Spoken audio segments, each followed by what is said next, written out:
उपस्थित हुए हैं और ऐसे जैसे महामानव बिरले ही जन्म लेते हैं, ये ईश्वर के ही अवतरित रूप हैं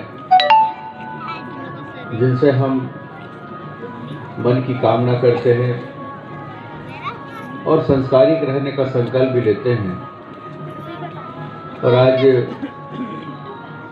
सत्य श्री साईं बाबा सेवा समिति के द्वारा ये कार्यक्रम आयोजित है, गरिमामयी कार्यक्रम। आज यहाँ पर उपस्थित भैया लखनलाल साहू जी, यहाँ के पार्षद भाई प्रकाश जोशी जी, मेरी धर्मपत्नी श्रीमती रजनी बघेल जी, साथ ही साथ यहाँ के प्रमुखगण श्री सौरभ पांडे जी, श्री नवीन त्रिपाठी जी, दीदी अमला साहू जी, बीपी पांडे जी,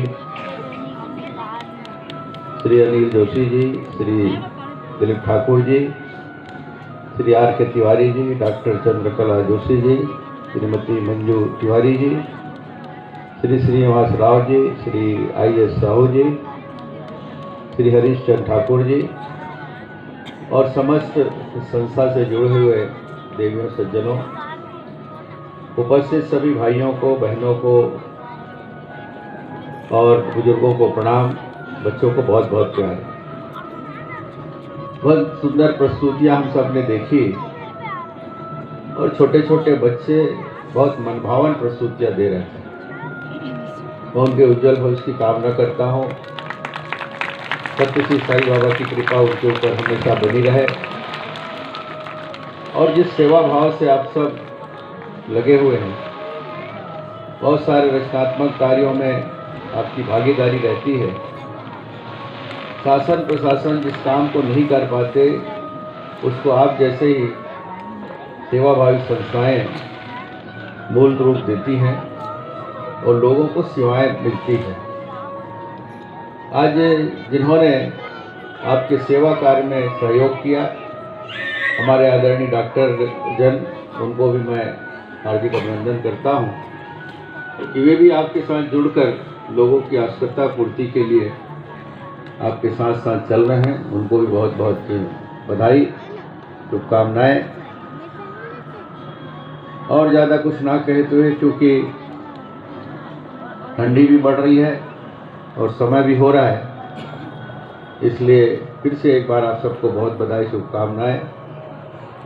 और जो आदेश प्राप्त हुआ है मंच से, क्योंकि ये तो गुरु जी का मंच है, बाबा जी का मंच है, और यहाँ अगर मैं कुछ घोषणा करूं तो अति संयोक्ति होगी, लेकिन मेरे से जो बन पड़ेगा, मेरे सीमित संसाधन है, सीमित अधिकार है और सांसद पद तो बड़ा पद है, लेकिन आर्थिक रूप से हम लोग कमज़ोर हैं।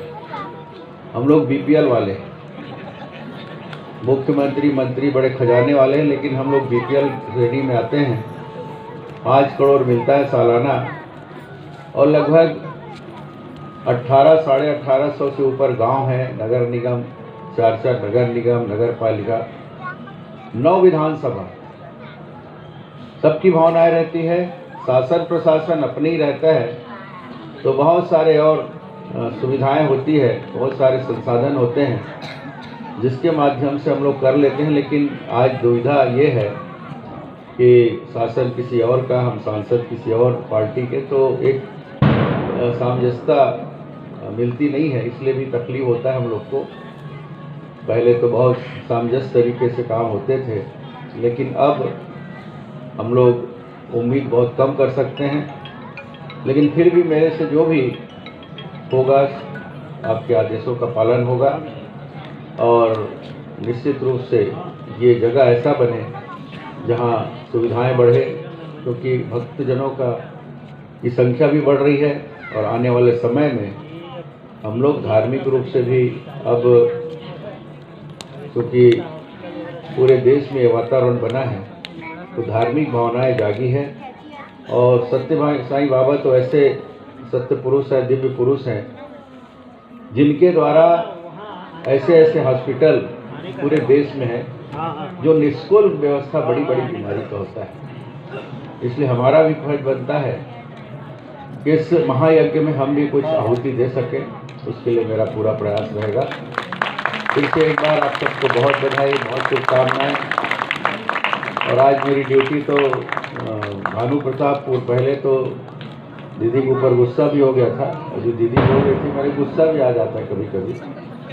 बाबा भाई जी कभी कभी गुस्सा हो जाते थे, उनके चरित्र में हम लोग देखे तो ये स्वाभाविक मूल स्वभाव रहता है कि पहले तो 21 तारीख से हमारा सत्र शुरू होने वाला था, लेकिन चुनाव के कारण वो 7 दिसंबर का डेट अभी आया है। और कल ही आदेश हुआ कि आज हमें भानु प्रतापपुर पहुंचना है, लेकिन मैंने क्षमापूर्वक वहाँ क्षमा मांगा कि क्योंकि इस कार्यक्रम में मुझे आना था, मैं इस सौभाग्य को नहीं छोड़ पाना चाहता था। आप लोगों के बीच में आया, मुझे बहुत अच्छा लगा। और इसी तरह हम सब बाबा जी के आशीर्वाद से सेवाभावी तरीके से हम सब लोगों की सेवा करें, जहाँ जिसको हमारी ज़रूरत है हम वहाँ तक पहुँचे। इस निवेदन के साथ ओम साई राम।